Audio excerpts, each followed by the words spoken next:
할렐루야. 예. 우리는 지금 금요일마다 교회다운 교회라는 주제로 우리가 속해 있는 이 교회 이 공동체에 대해서 배우고 있습니다. 처음에 배웠던 부분들부터 쭉 정리를 해보죠.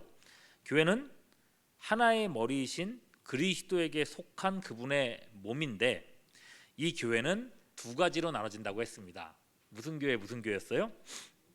유형교회와 무형교회. 많이 들으니까 이제 나오시죠? 자, 이 교회는 특별히 무형교회는 하나님만 보실 수 있는 교회이고, 과거와 현재와 미래의 구원받은 백성의 총수라고 했습니다. 그에 반해서 유형교회는요, 유형, 눈에 보이는 교회죠. 땅에 있는 교회고요. 이 교회는 구원받은 알곡만 있는 게 아니라 구원받지 못한 가라지도 섞여 있다고 했습니다. 그래서 언제든지 이 교회 안에는 문제가 일어날 수 있고요, 심지어는 사탄의 회가 되는 경우도 있다고 했습니다. 성도는 어떤 교회가 거짓 교회가 아닌 참 교회인지 분별할 수 있어야 되는데, 그래서 참 교회의 표지 세 가지를 얘기했었습니다. 그게 뭐였어요? 말씀과 성례와 권징이라고 했습니다. 다시요. 말씀과 성례와 권징이에요. 자, 이 세 가지가 제대로 작동하는 교회면 참 교회다 했고, 구원받은 성도라면 누구라도 이 교회 안에 속해 있어야 한다라고 말씀드렸습니다. 교회에 속하지 않고서는 통상적으로 구원받을 가능성이 없다고 했습니다. 내가 교회에서 상처받고 여러 가지 일들로 인해서 교회를 떠났다고 해서 그게 정당화되어서는 안 된다는 거예요. 빨리 참 교회를 찾아서 그곳에 들어가서 신앙생활을 해야 된다고 말씀드렸어요. 자, 분위기를 바꿔서요, 그 다음에 배운 것, 하나님의 나라였습니다. 교회는 하나님의 나라를 보여주는 기관이다 했습니다. 하나님의 나라는 하나님이 통치하고 다스리시는 나라인데, 이 통치가 교회에서는 여러 직분의 다스림을 통해서 나타난다고 했어요. 이 다스림이 여러 교단의 다양한 정치 체제로 갈라진다고 했습니다. 그래서 이 교단, 전체 교단의 한 사람의 우두머리라고 해야 될까요? 한 사람의 이제 회장, 제일 높은 분이 계셔가지고 그 한 사람이 전 교단을 다스리는 그런 때가 있다고 했어요. 그게 감리교가 그런 곳이고요. 감독제라고 합니다. 또는 그런 감독하는 사람 없이, 그렇게 전체를 총괄하는 감독하는 사람 없이 온 회중이 함께 결정하는 그런 공동체, 그런 교회가 있는데, 이게 회중교회라고 하고, 대표적인 교단이 침례교라고 했습니다. 자, 그에 비해서 우리가 속한 장로교회는 누가 다스리는 교회예요? 장로가 다스리는, 치리하는 교회입니다. 가장 성경적인 정치 방법이라고 말씀드렸습니다. 자, 그리고 장로에는 두 종류의 장로가 있다 그랬었어요. 가르치는 장로인 목사와 다스리는 장로인 장로, 그렇게 두 부류가 있다고 했습니다. 자, 지난주에는 그래서 가르치는 장로인 목사에 대한 이야기를 우리 안경민 목사님 통해서 배우셨습니다. 어떻게 뭔가 하나씩 쌓여가는 게 느껴지시죠? 계속 오시는 분들은 그러실 거예요. 자, 오늘은 이제 목사 외에 나머지 직분들, 이 직분들에 대해서 생각을 좀 해보도록 하겠습니다. 크게 이제 나머지 직분은 네 가지가 있는데, 장로, 시무집사, 권사, 그다음 뭘까요? 서리집사입니다. 네. 자, 꼭 기억하셔야 될 게 있어요. 교회의 직분이란 것은 단순히 교회 운영을 위한 인간적인 고안품이 아니라는 겁니다. 성경은 교회의 직분이 그리스도께서 교회를 위해서 친히 주신 선물이다라고 말씀하고 있어요. 자, 직분이 뭐라고요? 선물이라고요. 예수님이 주신 선물이라고요. 그 여러분 직분 갖고 계신 분들은 다 누구한테 선물 받으신 거예요? 예수님께 선물 받으신 거예요. 아멘. 오늘 읽은 말씀이 바로 그걸 알려주고 있는데, 4장 7절 8절 말씀 보실게요. 우리 각 사람에게 그리스도의 선물의 분량대로 은혜를 주셨나니, 그러므로 이르기를 그가 위로 올라가실 때에 잡혔던 자들을 사로잡으시고 사람들에게 무엇을 주셨다고요? 선물을 주셨다. 자, 그가 위로 올라가실 때에 선물을 주셨다 그랬는데, 예수님께서 구속사역을 완성하시고 승천하시면서 교회에 선물을 주셨다는 겁니다. 그 선물이 뭔가? 이어서 나오는 11절에 이렇게 나오는 거예요. 그가 어떤 사람은 사도로, 어떤 사람은 선지자로, 어떤 사람은 복음 전하는 자로, 어떤 사람은 목사와 교사로 삼으셨으니. 자, 선물 얘기를 해놓고 나서 그 다음에 나온 얘기가 직분이라는 거예요. 그러니까 선물의 정체는 직분이더라는 거죠. 그리고 이어지는 말씀은요, 왜 예수님께서 직분을 주셨는가, 목적도 얘기가 나오는데 12절입니다. 같이 한번 읽어보시죠. 시작. 이는 성도를 온전하게 하여 봉사의 일을 하게 하며 그리스도의 몸을 세우려 하심이라. 이 직분을 통해서 성도를 온전케 하려고 한다는 것입니다. 그게 가장 큰 직분의 목적이라는 거예요. 자, 그렇게 드러나는 것, 성도를 세움으로써 드러나는 것이 하나님의 나라가 된다는 것입니다. 자, 이런 말씀을 시작하는 오늘 읽은 말씀 첫 구절 4장 1절에서는 이렇게 얘기하죠. 그러므로 주 안에서 갇힌 내가 너희를 권하노니 너희가 부르심을 받은 뭐예요? 일에 합당하게 행하라. 맥락을 통해서 봤을 때 바울이 여기서 말하는 부르심을 받은 일은 뭐겠습니까? 각자에게 주신 직분대로, 그 직분으로 교회를 세우고 그 직분으로 하나님의 나라를 구현시키라고 말씀하는 거예요. 직분의 무거움이라는 게 여기 있는 겁니다. 인간의 방편이 아니라, 인간이 필요해서 고안해서 만들어낸 게 아니라 신적 임명의 근거를 두고 있다는 것입니다. 주신 직분에 합당하지 않게 행하고 있는 것은 직분이라는 선물을 주신 그리스도를 욕되게 하는 거라는 거예요. 그러니까 여러분, 직분의 무게가 굉장히 큰 겁니다. 여러분, 집사님, 권사님, 시무집사님, 장로님, 얼마나 무거운 그 큰 어떤 뭐라고 해야 될까요? 짐이라고 하면 안 되죠, 그죠? 짐이라고 하면 안 되고 얼마나 무거운 어떤 하나님의 사명인지 모릅니다. 에이, 집사 그 뭐라고, 아유 그 권사 뭐라고, 직분이 뭐라고, 이렇게 대할 게 아니라는 겁니다. 예. 어떤 직분이든지 그리스도께서 친히 주신 그런 것입니다. 주신 직분을 잘 감당한 사람에겐 당연히 모두 있겠어요? 예, 선물이 있겠죠. 디모데전서 3장 13절입니다. 집사의 직분을 잘한 자들은 뭐가 있어요? 아름다운 지위와 그리스도 예수 안에 있는 믿음의 큰 담력을 얻느니라. 예, 집사뿐만 아니죠. 주신 직분을 잘 감당한 사람들에게 주시는 하나님의 복이 있다는 거예요. 상급이 있다는 겁니다.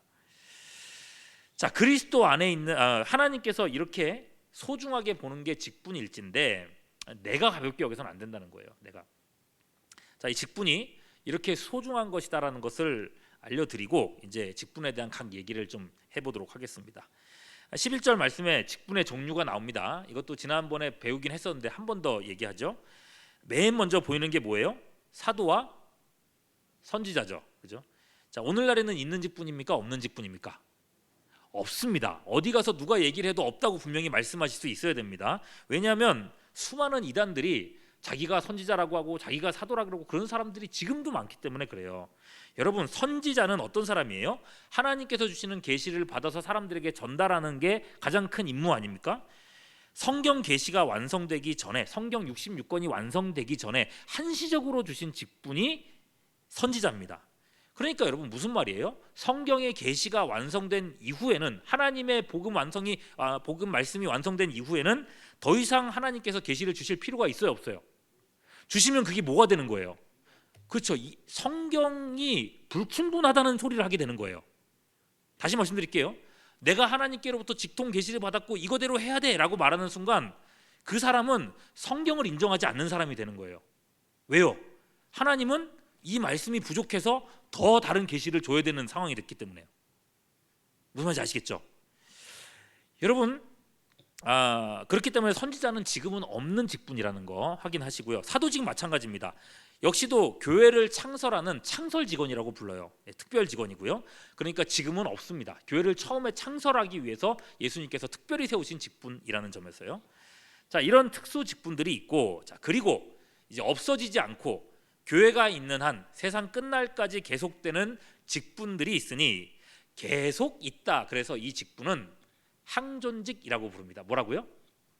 항존직. 자, 항존직은요, 성경에서 유래한 직분이고 전 세계에 장로교회가 있는 곳이라면 어디든지 있는 직분입니다. 두 가지가 있는데 장로와 집사입니다. 뭐라고요? 예, 장로와 집사. 여기서 집사는요, 통상적으로 시무 집사를 얘기하는 겁니다. 자, 그 중에서 이제 여러분 장로에 대해서 먼저 생각을 해보겠습니다. 목사님, 그럼 목사는 항존직이 아닌가요? 라고 물으시면 지금 설교를 잘 못 듣고 계신 겁니다. 그죠? 왜 그랬습니까? 장로에는 다스리는 장로인 장로만 있는 게 아니라 또 어떤 장로가 있다 그랬어요? 말 가르치는 장로. 그렇죠? 그러니까 목사도 장로인 거예요. 또 성경에는 사도들도 자기를 장로라고 소개를 했어요. 요한 2서, 요한 3서 각 1장 1절에 보시면은 사도 요한이 그렇게 얘기를 해요. 뭐라 그랬어요? 장로인 나는. 그죠? 사도 요한이 사도가 나는 장로라고 얘기를 했죠. 자, 요한 3서도 보세요. 예, 장로인 나는 이렇게 시작을 합니다. 이렇게 본다면요, 교회를 다스리는 입장에 있는 사람들, 그 사람들을 장로라고 부른다는 거예요. 우리는 성경처럼 장로가 다스리는 체제에 있기 때문에 대한예수교 무슨 회라고 불러요? 장로회라고 하는 겁니다. 자, 장로제도가 성경에서 유래했다고 했죠. 우리 교단 헌법 5장 7위 장로 제1조 장로직의 기원에 보면 이렇게 적혀 있습니다. 율법 시대에, 어느 시대요? 율법 시대에 교회를 관리하는 장로가 있음과 같이 복음 시대에도 목사와 협력하여 교회를 치리하는 자를 세웠으니 곧 누구라고요? 치리 장로다. 장로는 구약의 율법 시대부터 있었다고 말씀하고 있어요. 자, 율법 시대에 장로가 있었는가 생각해 볼까요? 이스라엘이 애굽에서 종살이 한지 430년쯤 됐을 때 하나님께서는 모세를 부르셔서 이스라엘을 구원을 하십니다. 근데 여러분 그때를 생각해 보시자고요. 그때로 쭉 돌아가서요. 애굽에서 종살이 하고 있는 사람들 인구가 최소 200만 명입니다. 몇 명이라고요? 200만 명. 그 200만 명이 다 뭐예요? 노예들입니다. 이 사람들에게 자유가 있어요, 없어요? 자, 이스라엘 백성들 모여. 그럼 모일 수 있어요, 없어요? 모인다 한들 200만 명이 한 사람의 목소리를 들을 수 있어요, 없어요? 못 듣습니다. 그죠? 그들에게 모세가 하나님께서 너희를 구원하실 거야 라고 하는 은혜로운 소식을 어떻게 전할 수 있었을까요?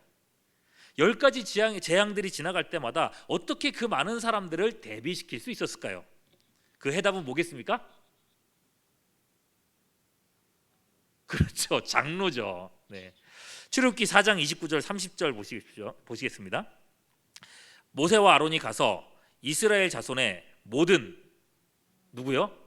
장로를 모으고 아론이 여호와께서 모세에게 명하신 모든 말씀을 전하고 백성 앞에서 이적을 행하니 누가 믿었어요? 백성이 믿었어요. 장로에게 전했고 백성이 믿었어요. 그 중간의 역할을 누가 했다는 거예요? 장로가 했다는 겁니다. 이건 광야 생활할 때도 마찬가지입니다. 출애굽기 19장 7절 8절 모세가 와서 백성의 장로들을 불러, 그죠? 여호와께서 자기에게 명하신 그 모든 말씀을 앞에 진술하니 누가 응답했어요? 백성이 일제히 응답했다 그랬어요. 장로에게 말했고 백성에게 전달했고 백성이 응답하게 만든 겁니다.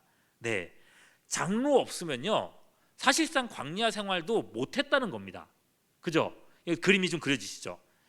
그렇게 여러분 모세 시대를 지나서 왕정 시대에도 또 포로기 때에도 포로 회복한 이후에도 예수님 당시 때까지 이스라엘의 중추에는 언제나 장로가 있었습니다. 그래서 여러분 성경 검색을 켜놓으면요 장로를 찾아보면요 얼마나 장로라는 단어가 많이 나오는지 몰라요. 그래서 성경 구절 지금 이 시간에 다 제시한다 그러면은 다 못합니다. 너무 많아서. 구약 전체를 이 장로 직분이 관통을 했다는 겁니다. 그리고 신약교회, 신약시대 신약교회가 열렸을 때에 사도, 가르치는 목사, 다스리는 장로처럼 교회를 감독하는 사람들이 장로로서 그 직을 이어가게 됐다는 것입니다. 그러므로 여러분이 장로교회, 교단의 교회의 회원이 된 것은 가장 성경적인 정치 질서가 있는 교회의 회원이란 뜻입니다. 감동이 없으십니다. 여러분 자부심을 가져도 괜찮습니다. 네. 그렇다고 여러분 다른 교단 감리교나 이런 분들 보면서 야 니네는 성경적이 아니야 그렇게 말씀하시지 마십시오. 네. 여러분만 자부심을 가지고 있으면 됩니다. 네. 자, 그렇다면 여러분 장로 교단이니까 아무래도 그 교단 그 직분 중에 핵심이 뭐겠어요? 장로겠죠, 그죠?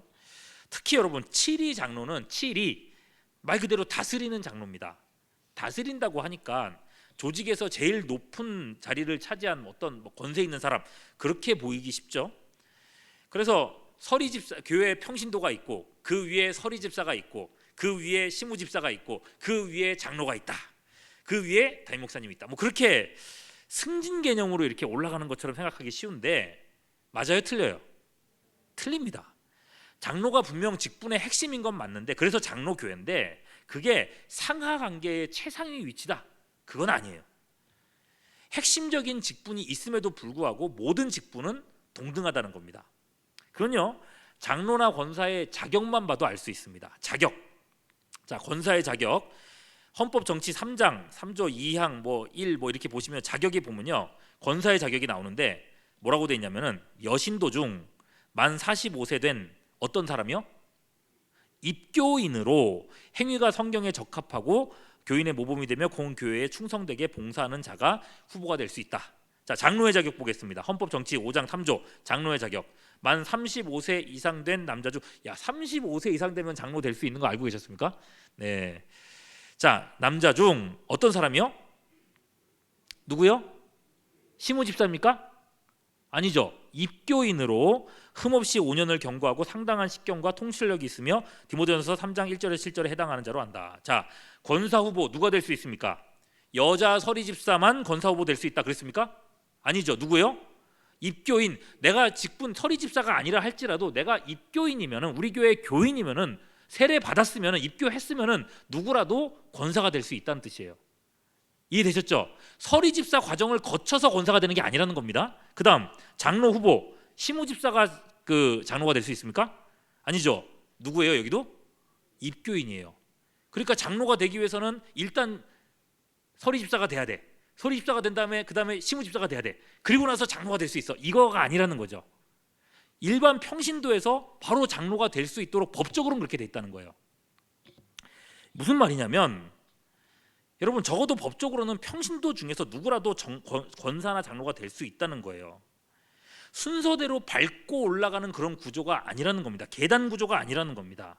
서리집사 위에 시무집사, 시무집사 위에 시무장로가 아니라는 거예요. 직무가 다른 것뿐이지, 하는 일이 다른 것뿐이지 직분의 높낮이가 다르지 않다는 겁니다. 그래서 여러분, 디모데전서 3장에 장로와 집사의 어떤 자격이 나오는데 그 자격 기준 보시면요, 차이가 없어요. 장로 자격은 더 세고 집사 자격은 더 약하고, 안 그래요? 똑같아요. 그러므로 기억하셔야 될 것, 장로는 다스리되 군림하는 직분은 아니다. 무슨 말인지 아시겠죠? 다스리되 위에 올라서서 군림하는 사람들은 아니다. 그러면 여러분, 장로의 직무, 장로가 하는 일은 뭔가? 뭐 제일 큰 건 그거죠. 7위 장로니까 교회를 다스리는 일이겠죠. 자, 그렇다면 장로는 무엇을 다스리는가? 누구를 다스리는가? 누굴 다스립니까? 성도를 다스립니다. 교인을 다스립니다. 무엇으로 다스리나요? 하나님의 말씀으로 다스립니다. 그럼 어떤 말씀이요?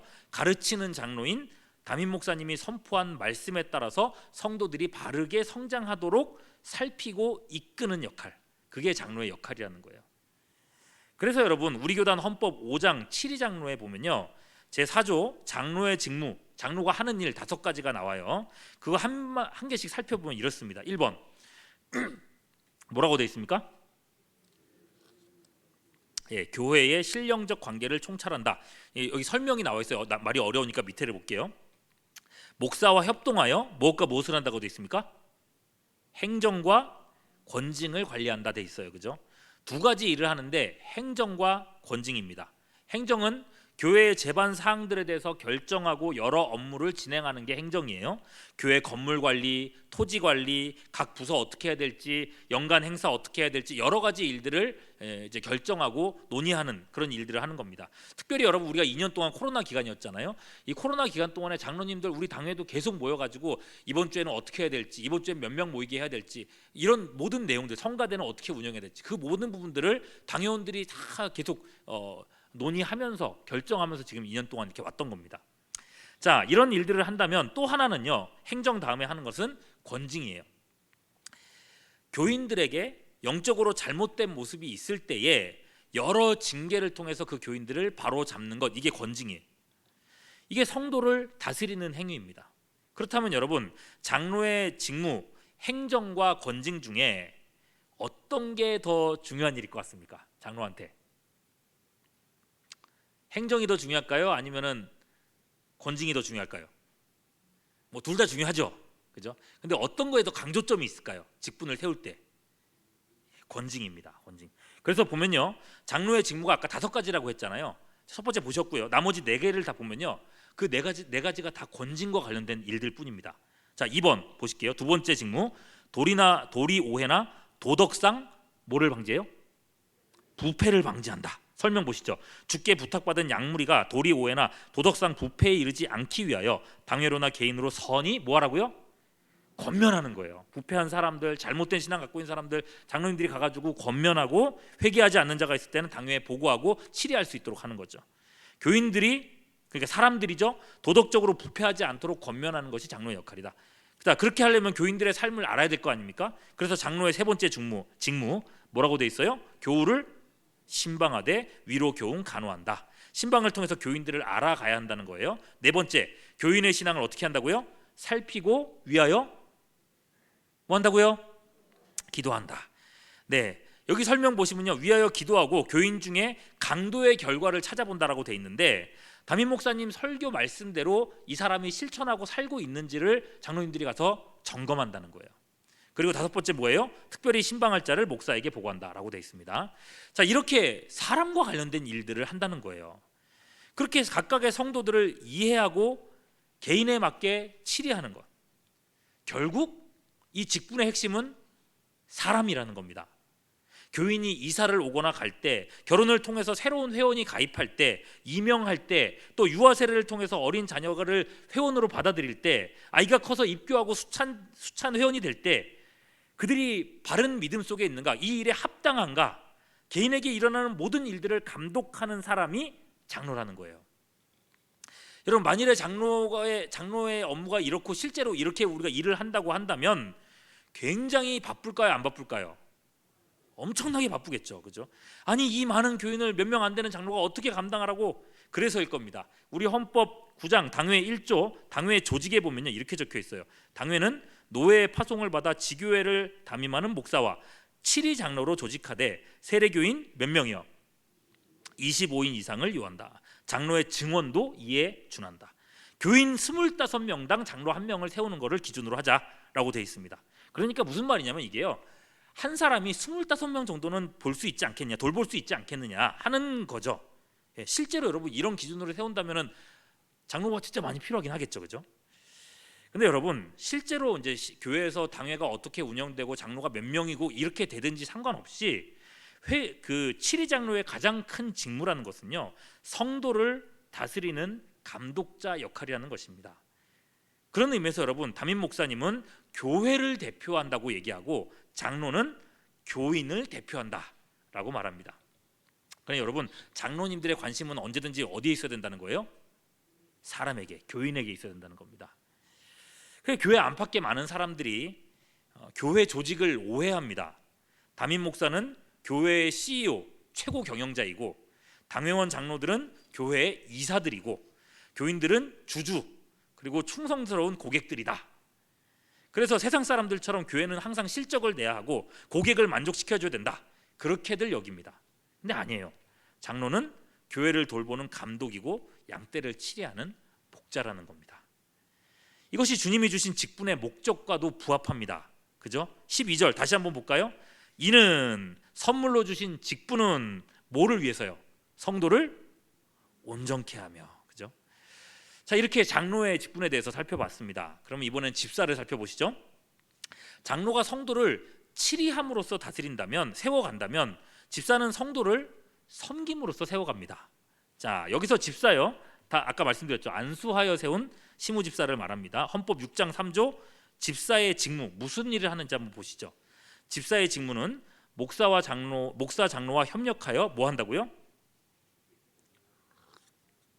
빈핍 공궁한 자를 권고하며, 그 다음에요, 환자와 갇힌 자와 과부와 고아와 모든 환난 당한 자를 위문하되 당의 감독 아래서 행하며 교회에서 수금한 구제비와 일반 재정을 수납 지출한다 되어 있습니다. 자, 집사들은요, 밑에서부터, 아래쪽에서부터 가난하고 어려운 사람들을 맡아서 돌보는 것이 집사의 주된 직무라는 것입니다. 자, 이 특성 역시도요 성경에서부터 유래했습니다. 여러분 사도행전 6장에 보면요 초대교회 교인들이 폭발적으로 증가했습니다. 사람들이 많아지니 교회 안에 여러 문제들이 생겨났죠. 교회는 처음부터 가난한 과부를 돌봐왔었는데 규모가 커지다 보니까 구제 대상 중에 미처 챙기지 못하는 사람들이 생겨난 거예요. 그래서 어떤 사람은 구제를 받고 어떤 사람은 못 받는 사람들이 생겨났네요. 그러다 보니까 교회에 분쟁이 생겼어요. 왜 너는 주고 나는 안 주고 저 사람은 주고 나는 안 줍니까? 교회가 막 싸움이 붙게 생긴 거예요. 자, 그렇게 됐을 때에 사도행전 6장 2장 3절 12사도가 모든 제자를 불러 이르되 우리가 하나님의 말씀을 제쳐놓고 접대를 일삼는 것이 마땅치 아니하니 형제들아 너희 가운데서 성령과 지혜가 충만하여 칭찬받는 사람 몇 명이요? 7을 택하라. 우리가 이 일을 어떤 일이에요? 이 일이 구제하는 일이죠. 이 일을 그들에게 맡기고 집사에게 맡기고 우리는 오로지 기도하는 일과 말씀 사역에 힘쓰리라. 자, 그렇게 최초의 7 집사를 안수하여 세웠어요. 그리고 집사들이 생겨나자 사도들은 이제 말씀의 목적대로 창념할 수 있게 됐습니다. 사도들이 말씀에 집중하자 어떤 일이 벌어지냐? 사도행전 6장 7절 하나님의 말씀이 어떻게 됐어요? 점점 왕성해서 예루살렘에 있는 제자의 수가 어떻게 됐어요? 더 심히 많아지고 그 다음에요 허다한 누구요? 제사장의 무리도 이 도에 복종했다. 제사장이면요 당시에 종교적으로 가장 높은 사람들이었습니다. 가장 자존심이 센 사람들입니다. 남의 말은 귓등으로도 안 듣는 사람들이에요. 그런 사람들까지도 굴복시킬 정도였다고 하니 말씀의 역사가 엄청난 거 아니겠습니까? 그 역사가 교인들을 섬기는 집사 직분을 세우면서 일어났다는 겁니다. 집사는 말씀 사역자가 말씀에 창념할 수 있도록 섬기는 직분이라는 거죠. 자, 여러분 이렇게 놓고 보면요, 자, 장로와 집사 이 직분의 큰 그림이 보이실 겁니다. 자, 띄워주시죠. PPT. 네, 성도를 세운다고 하는 큰 목적 아래서 7위 장로는요. 네, 7위 장로는 위에서부터 다스림으로써 성도를 세워주고 시무 집사는요 아래쪽에서 섬김으로써 성도를 세워주는 것입니다. 그렇다고 위에 있고 아래에 있다고 해서 이게 직분의 높낮임이 아니고요 각각의 은사를 따라서 섬기는 일이라는 것입니다. 말하자면 앞에서 끌어주고 뒤에서 밀어주는 그런 느낌입니다. 그러니 여러분 이런 다름이라고 하고 우리가 느끼게 됐을 때에 시무집사로 있는 어떤 분들이 본인이 나는 섬기는 일이 좋아, 가난한 사람 돌봐주는 일이 좋아, 그렇게 생각하시면 굳이 장로가 되려고 하실 필요가 없다는 겁니다. 이거는 계단식으로 올라가는 것처럼 오해해서는 안 된다는 거죠. 자, 다음은요 권사와 서리집사에 대해서 얘기해 보겠습니다. 두 직분은요 성경에 명시되어 있지는 않지만 교회에 반드시 필요하기 때문에 교회가 법으로 정해서 세운 직분입니다. 법으로 정해서 세웠기 때문에 이 직분을 헌법적 직분이라고 합니다. 뭐라고요? 헌법적 직분. 네. 그러나 성경에 없다라고 못 받기에는 저는 어려움이 있다고 봅니다. 디모데전서 5장에 보면요 과부 얘기가 나와요. 참 과부로서 명부에 이런 사람들을 참 과부에 올려라라고 하는 얘기가 나오는데 과부로서 명부에 올린다 그러면은 왠지 도움을 받아야 되는 사람들, 불쌍한 사람들 이렇게 보기 쉽잖아요. 근데 여러분 교회 과부 명부에 올릴 사람 자격을 있는데 그 자격을 보면요 그저 불행당한 사람처럼 보이지가 않는다는 겁니다. 디모데전서 5장 9절에서 10절 말씀 보십시오. 자, 과부로 명부에 올릴 자는 나이가 60이 덜 되지 아니하고 한 남편의 아내였던 자로서 선한 행실의 증거가 있어 혹은 자녀를 양육하며 혹은 나그네를 대접하며 혹은 성도들의 발을 씻으며 혹은 환난당한 자들을 구제하며 혹은 모든 선한 일을 행한 자라야 할 것이요. 여러분 내용 읽어보면요 바로 앞에 디모데전서 3장에 장로나 집사의 자격하고 거의 비슷합니다. 그러니까 여러분 이 과부들은 단지 도움을 받는 사람으로서의 과부가 아니라 교회 사역에 동역할 직분자로서 과부를 얘기하고 있는 거예요. 그리고 이 직분이 여성들이었다는 점에서 오늘날의 권사님들과 접점이 있다고 생각을 하는 겁니다. 사도 바울은요 이 직분이 교회에 반드시 필요하다고 봤습니다. 그리고 우리 교단 역시도 권사의 직분이 교회에 꼭 필요하다고 봤습니다.